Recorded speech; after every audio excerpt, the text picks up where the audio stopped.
That's not a comic book. Now that's a comic book. Hi everyone, welcome to another episode of Comic Reviews. I've got to go quick again. I'm so sorry. I'm just not having any time the last couple weeks. Anyway, I've got a lot of comics to get through, so I'm going to go get into those in just 1 second. But I just wanted to say there are going to be 2 videos posted today, comic reviews, but also an episode of Geeky Gentlemen. It's a very special episode. I had Mr. Goodplot on for, where we reviewed Kong, King of the Apes, the Netflix original series. And my god, do I fucking hate that show. So don't miss out on that. Videos right here for your clicking pleasure. Please enjoy, please watch it. You should get one hell of a kick out of it. Anyway, let's go ahead and start off the show today with the last thing I read, which is Superman Action Comics number 959. So I haven't been enjoying this book very much. I, in fact, decided today to just take the book off my pull list because I've been forgetting to.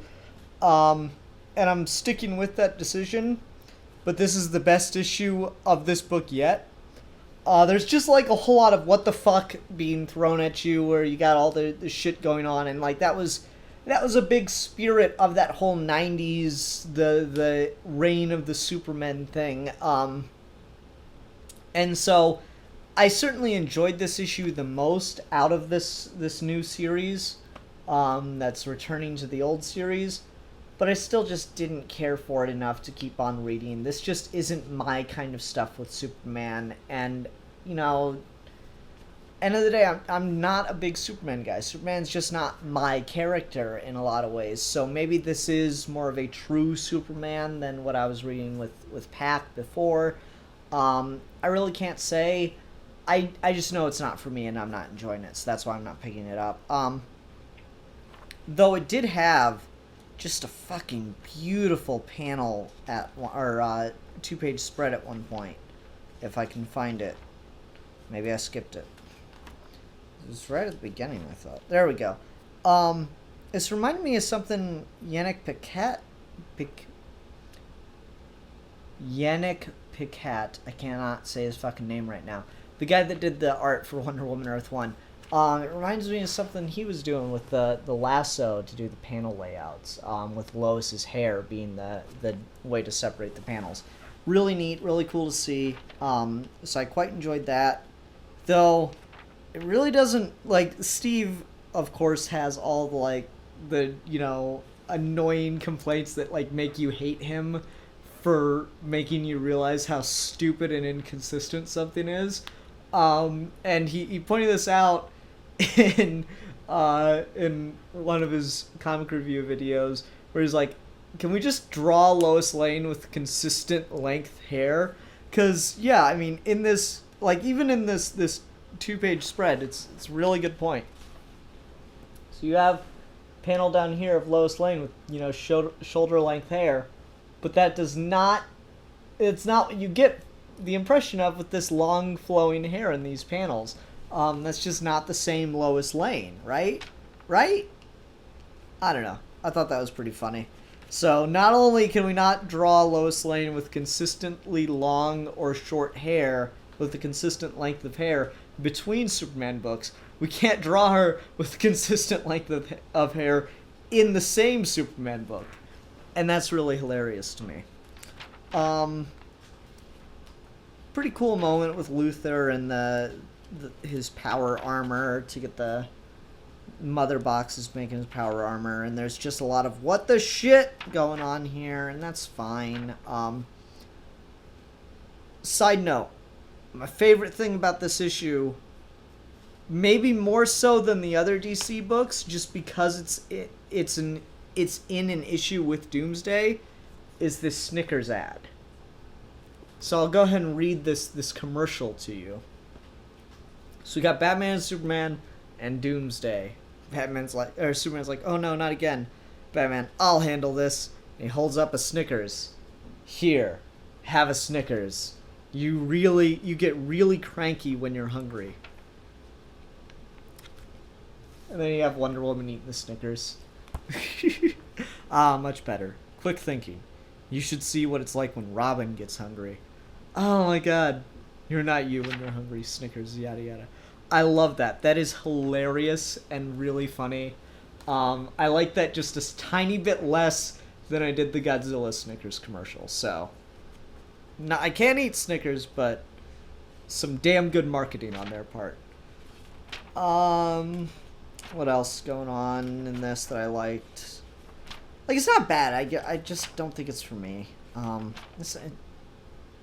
good paneling to lay out. There's like kind of a explosion all around the city, and then we see like, figure emerging from the dust.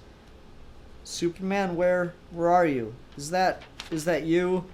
And then Doomsday's the one coming out of the clouds. So nice suspenseful layout there. A lot better than the last two issues have been. Still just not my thing.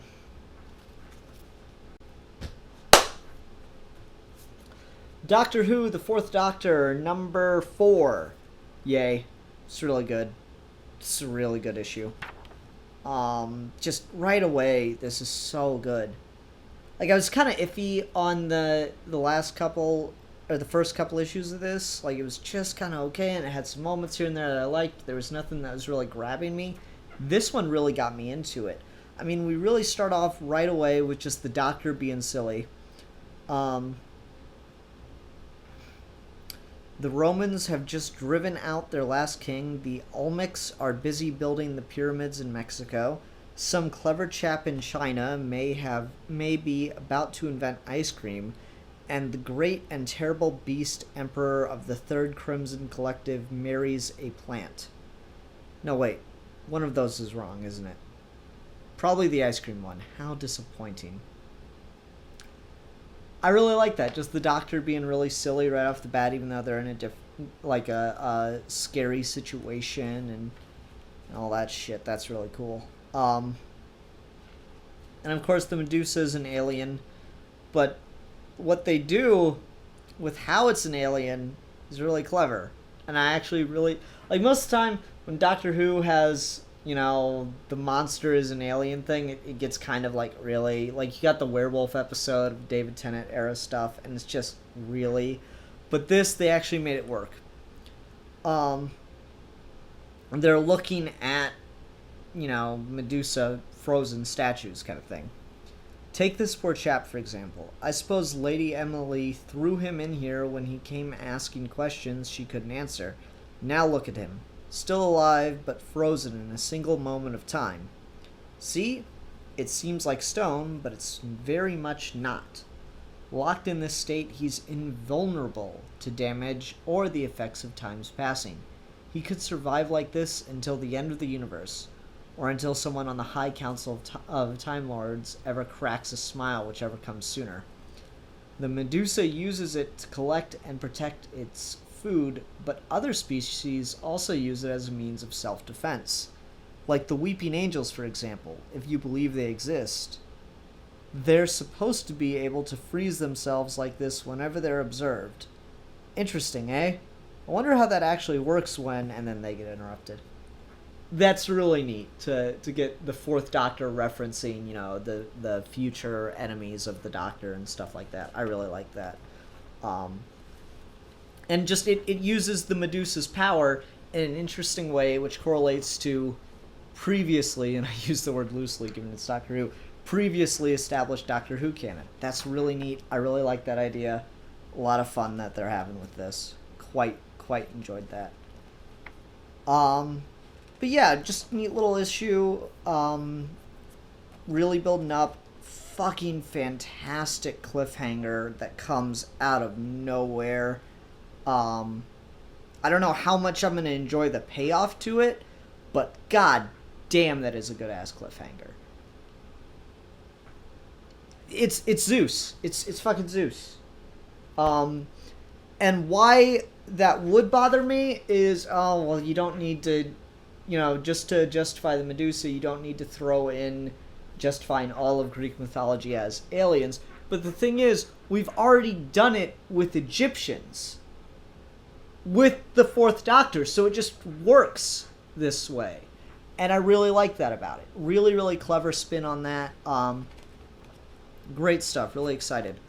there seems to be this supremacy of the Cybermen story kicking around. Not exactly sure what's going on with that, but I'm excited to read it because it's in the backups of my 2 issues of Doctor Who this week, so I'm excited to see what's happening with that. I'll have to remember to ask my comic store about that. Cool. Moving on to Doctor Who, the 10th Doctor, number 12. This is the cover I was complaining about. It's just a very sexual cover, and that's not the relationship that the Doctor and Gabby have had whatsoever. So that really bothers me. It feels very flirtatious. The way she's drawn, I really do not like this cover at all. Anyway, they defeat the Thing. That was cool. I like this issue quite a bit, but not for a lot of the plot stuff that happens. More just for, it gets the tone of Tennant. Goddamn, I cannot talk today. It's a great time to be doing videos. Tennant era Doctor really well. Davies era. There we go. Let's go with that. It gets the tone of the Davies era Doctor really, really well. As shit is just going down and someone dies, and they go back to the original timeline or whatever. If someone dies doing a noble thing, yada yada. They go back to the original timeline, and then there's this great moment.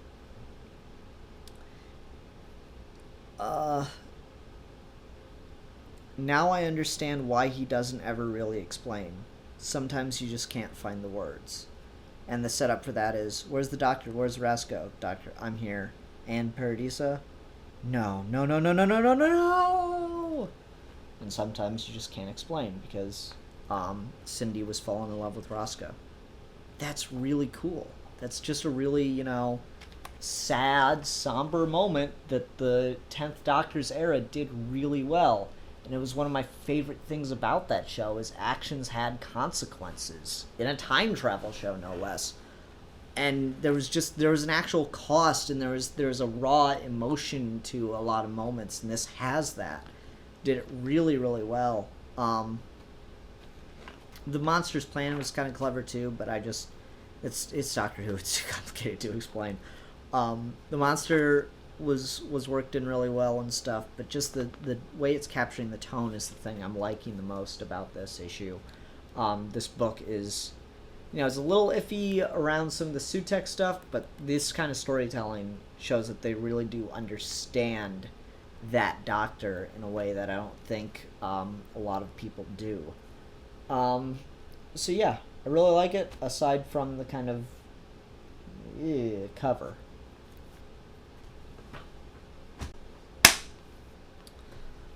Okay, DC Comics Bombshells, number 15. Isn't that the cover of a romance novel, if you've ever seen one? With Irish Aquaman and Mira. Maybe minus the tattoos. I like the Mira and Arthur stuff. That was really cool. Kind of like lovers that it's just not meant to be kind of thing. Star-crossed lovers, whatever. I really like that. The Batwoman stuff is really what stole the show for me here. There's some stuff with Harley and Ivy again, and that was okay, but the Batwoman stuff is what... Oh, and it turned out it was Raven from before. The girl with the little blue horns, it was supposed to be Raven. It's a pretty big step away from her, like, normal design, so much so that it's hard to tell who it is, but it was cool to see Raven. There's stuff with Harley, there's some stuff with Harley and Ivy, and there's some great tragic stuff with Mira and Arthur that I'm excited to keep reading about. But the highlight for me was Catwoman and Batwoman and The Question. Randy Montoya's in this book. Working that all in there. And it worked it in there with something that everybody fucking ignores when writing World War II fiction. And that is fascist Spain. And that pisses me off. Because say what you will about Churchill, but he was fucking right about Hitler the whole fucking time. And all anyone had to do was look at Spain to realize the shitstorm that was brewing with him. But they just fucking ignored it. So this actually dealt with Spain, and a little bit with Hemingway it gets mentioned too.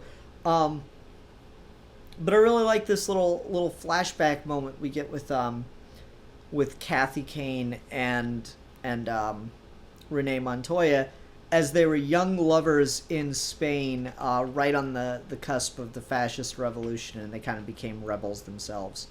That was really cool. I really, really enjoyed that. And they make reference to the Hemingway crawled into a bottle. There's some cool stuff with Selena. I think the art kept changing in this, because just they don't quite look the same. Yeah, it's got to be a different artist, right? That's not just different lighting, that's a different artist, wouldn't you say? Yeah. Oops, one too many. I'd say that's a different artist, just looking at Batwoman alone. It certainly looks different to me.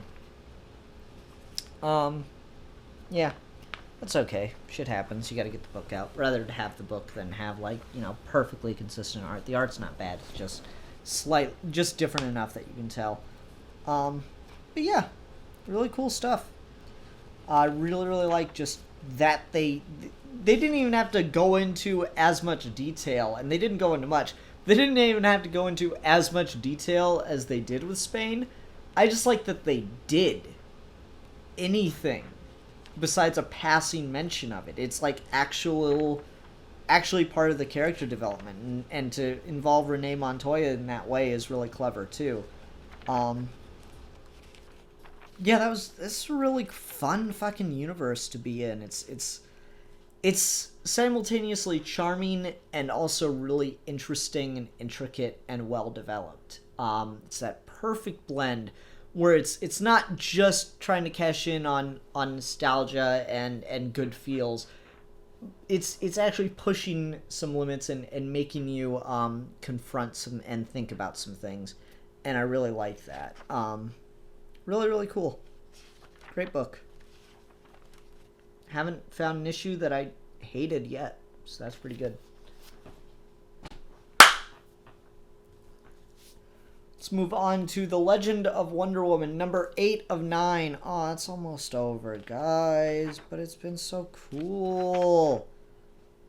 There's a lot that goes on in this issue, actually, just flipping through it. My favorite thing about this issue, though, is that we get a young Alfred Pennyworth who's like a little Cockney kid hiding backstage trying to get himself involved in showbiz. I really like that. That was fun. Biggest problem with this issue is that there's like a very large section of song as part of the story. And I've talked about this before, but it's really, really hard.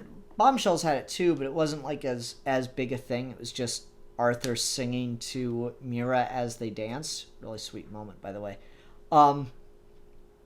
It was in there, but it wasn't as big a section. This is a couple pages of 1, 2, 3. 3 pages of story being told. This scene to get a song on the page. And song and music is just something that it really doesn't work in comic book form, at least when you're reading it. You might see someone in a novel post the lyrics, but that'd be about it. And that's a little bit... It's weird, because you can get away with it more when it's just prose, because it's just your speed at which you're reading it, and if you know the tune, it's easier to read it in time.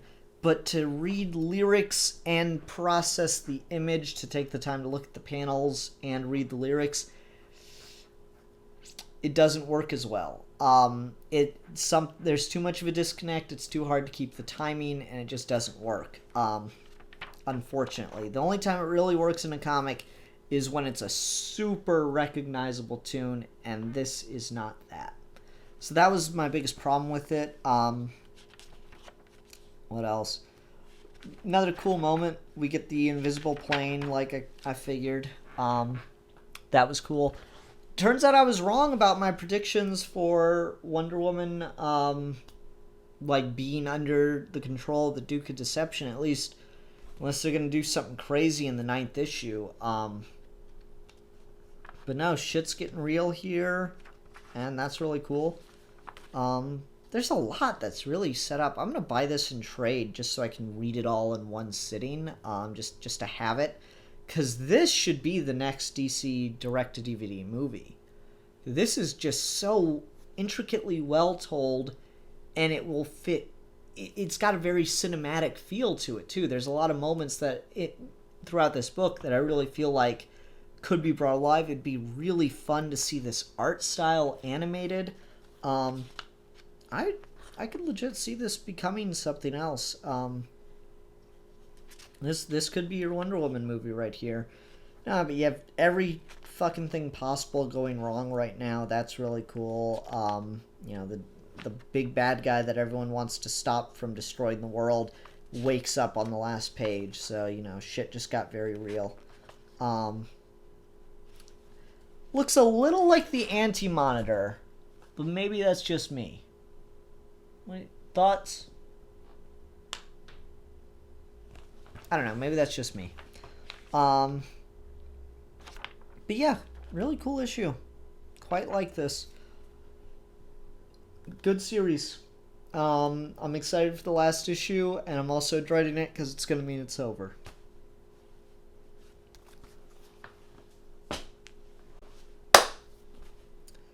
Let's move on to Wonder Woman number 2, and this is the start of the year 1 storyline that they're going to be doing. And we get kind of like a back and forth non-linear story with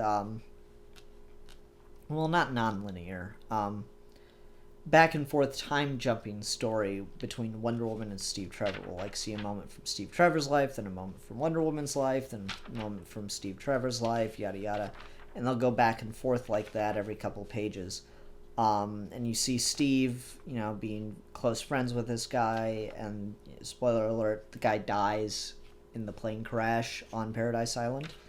You see Wonder Woman, or Diana rather, kind of growing to be a bit antsy, to always kind of be a dreamer, lost in her thoughts, kind of looking at the horizon. That was really cool. You have a lot of stuff's being set up here that's really, really well done. And I'm excited to see where some of this leads, because it's set up, but it's small enough in detail and quick enough in the way it's told as just another part of these scenes from her life that it doesn't feel like, oh, you just wait, we're gonna get to this, we're gonna pay this off. It's naturally developed, so that it's gonna be, you can tell they're developing it to pay it off, but it's not burdening the story that it's telling right now. This works perfectly well. It's got a great cliffhanger. Again, I love the Snickers ad so much.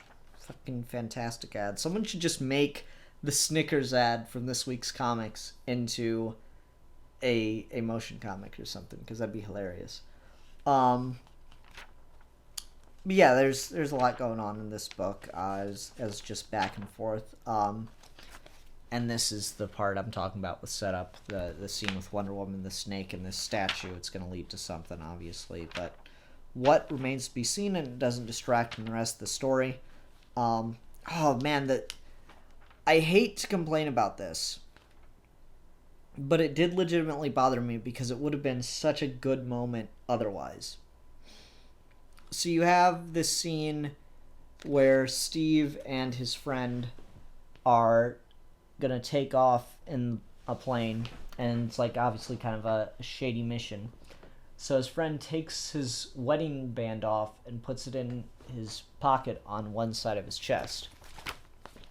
And it's a really good idea for the art, but the artist didn't pay attention enough for to the continuity for it to make enough of a difference. There's the panel. Excuse me. So he clearly put it in a tiny pocket on, like, this side of his chest. But then, when we see the panel of him dead with the wedding ring kind of, stuck on a piece of wood, I guess, that pierced his chest, it's coming out of the other side of his chest, and it distracts you, or at least it distracts me enough that it bothered me. Nitpicky thing, I know, but just, it would have been much more powerful if they'd paid attention to little details like that. Still a really neat idea. And so then we have, all these people dead in this plane crash, and Steve Trevor's the lone survivor, and he's like, please help us, as he grabs Wonder Woman's foot. Cool stuff. I'm excited to keep reading that. Once again, my only thing is doing 2 stories like that in the same book. Wonder Woman is in the one storyline investigating her own origins because the story keeps changing. But so I guess they don't want you to have too much revealed if one book gets ahead of the other, or if he only wants you to know so much at one time, and what's being told in the year 1 stuff is going to be really important in the later stuff. And I'm certain it is. I still feel like just the fact that I'm having to wait 2 months between stories is going to be a real problem for me. Since it is going to be such a build-up. It's hard enough to remember at just a month. Imagine how bad I'm going to be at 2 months, right? But we'll see. We'll see what happens. Hope for the best. Expect the worst. What can you do?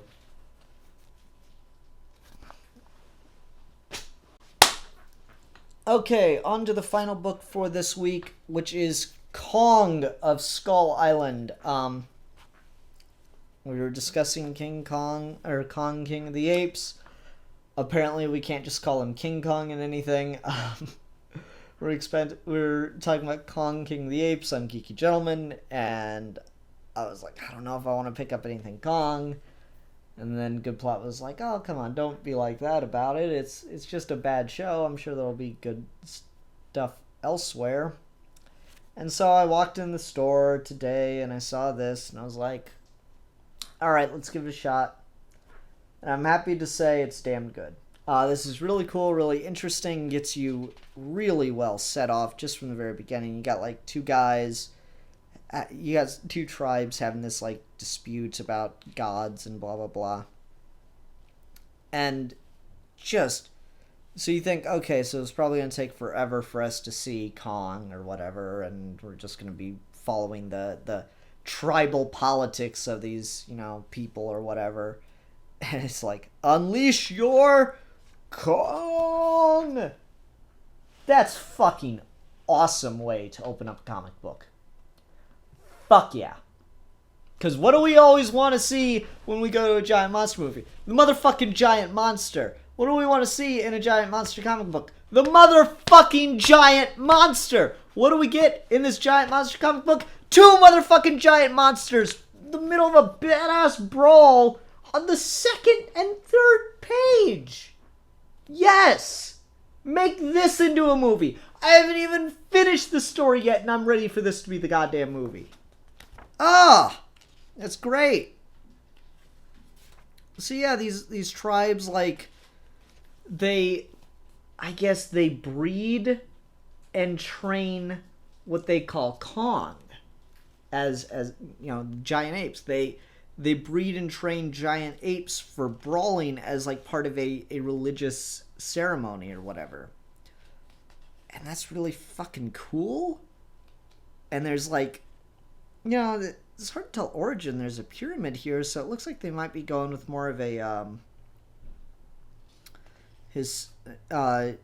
South American kind of tribe as opposed to African American or African tribe. So I don't know, just the way they're coloring the people and stuff.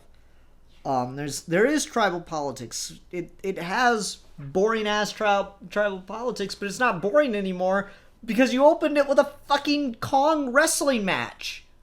That's cool. These people build ships that are big enough to transport not only themselves from island to island, but motherfucking Kongs, plural. That's really fucking awesome. And then they're like, oh, we've heard legends about Skull Island. It's an island full of monsters. And then there's this fucking awesome, like just ultimate foreboding narration. As they try to swim from their shipwreck to Kong Island or Skull Island. And you know, the Kongs and the people are being attacked by big-ass pterodactyls. Few people survived our tragic first contact with Skull Island and survived to tell their tale. Of those who did, one told me, as he swam desperately to shore, the grim visage bobbing in and out of view, only one thought formed in his mind. If there are gods above us, they carved the skull into that mountain as a mercy, a warning. Behold, the place where death lives. That's really fucking scary. That's great. This is so well told. It's like you open with something as epic as two Kongs fighting, and by the end of the book, I'm not let down at all. I'm able to get through the politics and the stuff because just that image of people watching as spectators as Kongs fight, talking about, oh, it's their animal nature and stuff like that. It just immediately makes me interested in that culture and I want to know more about it. And so now I'm invested in that and I'm invested in Kong because I got to see the payoff of what I really want too. You don't have to do setup before you can really get to that payoff. You can do the payoff right away and then do more setup to lead to an even bigger payoff. And that's fantastic. And this, I absolutely love this. Really, really fucking good comic book. It's a 6-issue miniseries. This I'm excited for. This should have been your King Kong series or movie, not goddamn Kong King of the Apes bullshit. So, everyone, thank you very much for watching. It's been a fun episode of Comic Reviews. I love doing this show because it just gets so insane. If you have any suggestions for single issues coming out week to week or month to month that you would like me to pick up, please leave them in the comments below. I will do my best to get a hold of one issue, and, you know, that's usually easier to do than trades. But if you have any trades or graphic novels you'd like to hear me talk about on the show, please leave those in the comments below as well, and I will do my best to get a hold of them. I will, at the very least, of course, keep my eyes out for them. Next week, I'm going to try to bring Trade Talk back. No promises. It's just been crazy busy. Not just this week. We didn't have any wedding stuff. This week, I'm working both jobs all day, all 7 days a week, and I got to go in an hour and a half. So I really hope I get this video up in time.